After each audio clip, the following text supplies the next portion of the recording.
Hello friends, সবাইকে নমস্কার জানিয়ে শুরু করছি নীলিমা রেসিপির আরেকটি নতুন পর্ব।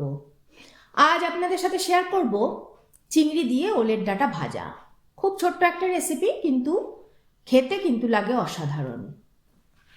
আজ আর ইনগ্রেডিয়েন্টস বলবো না, সরাসরি রান্নাতে যাব, কারণ ইনগ্রেডিয়েন্টস বলার ভিডিওটা অনিবার্য কারণবশত শো হচ্ছে না। প্রথমে দেখুন, এখানে আমি ওলের ডাঁটা খোসা ছাড়িয়ে কুচিয়ে রাখা আছে। এদিকে কড়াইতে আমি বেশ কিছুটা জল ফুটতে দিয়েছি। জলটা ফুটে এসেছে। এবারে এই ওলের ডাঁটা কুচিগুলো দিয়ে দেব, সেদ্ধ করে নেব ঢাকা দিয়ে। 5 থেকে 7 মিনিট মতন ঢাকা দিয়ে সেদ্ধ করলেই ওলের ডাঁটা সেদ্ধ হয়ে যাবে। 5-7 মিনিট পর এবারে দেখুন ওলের ডাঁটাটা সেদ্ধ হয়ে গেছে। জলটাকে ঝরিয়ে নেব।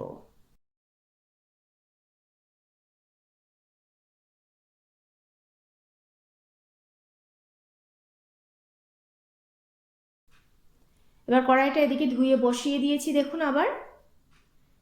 এবার কড়াইতে সর্ষের তেল দিয়ে দেবো, প্রায় 3 থেকে 4 চামচ মতন। একটু তেলটা বেশি লাগবে ওলের ডাঁটা ভাজাতে, তাহলে ভালো লাগবে খেতে।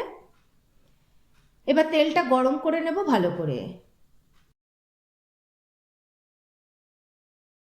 তেল গরম হলে 2টো শুকনো লঙ্কা ভেঙে দিয়ে দেব, আর 1/4 টিস্পুন কালো জিরে ফোড়ন দেব।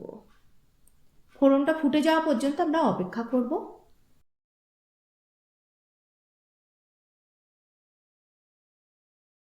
দেখুন শুকনো লঙ্কা খুব সুন্দর রং ধরে গেছে, তার মানে শুকনো লঙ্কা ভাজা হয়ে গেছে, তার মানে ফোড়নটা আমাদের রেডি।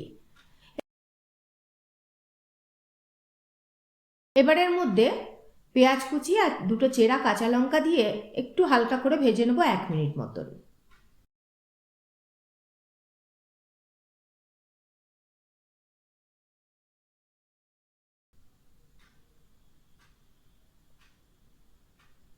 পেঁয়াজ আর কাঁচা লঙ্কা একটু ভেজে নেওয়ার পরে এবারের মধ্যে সেদ্ধ করা ওলের ডাঁটা কুচি দিয়ে দেব।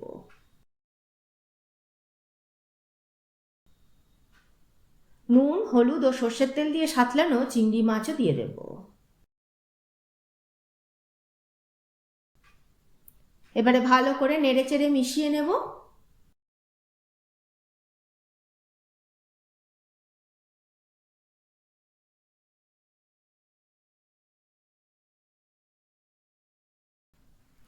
এবারের মধ্যে পরিমাণ মতো হলুদ দেব,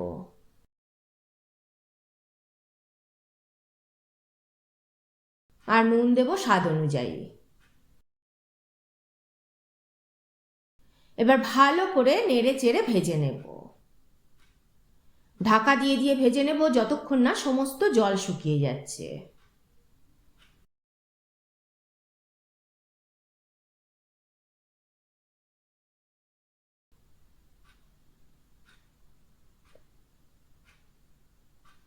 ঢাকা দিয়ে দিয়ে ঢিমে আছে বেশ খানিকক্ষণ সময় নিয়ে, প্রায় 15 থেকে 20 মিনিট মতন সময় নিয়ে আমি এই ওলের ডাঁটাটাকে ভেজে নেব চিংড়ি মাছের সাথে।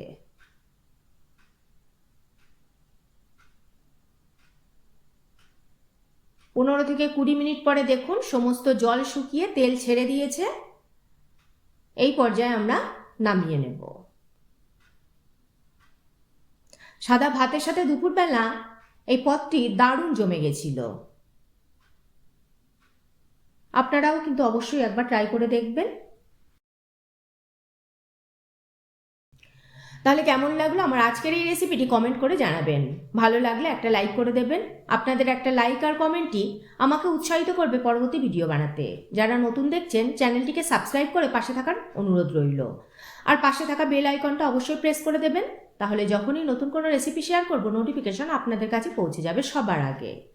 আজ তাহলে এই পর্যন্তই। আবারও হাজির হয়ে যাব নতুন কোনো রেসিপি নিয়ে, নতুন কোনো পর্বে।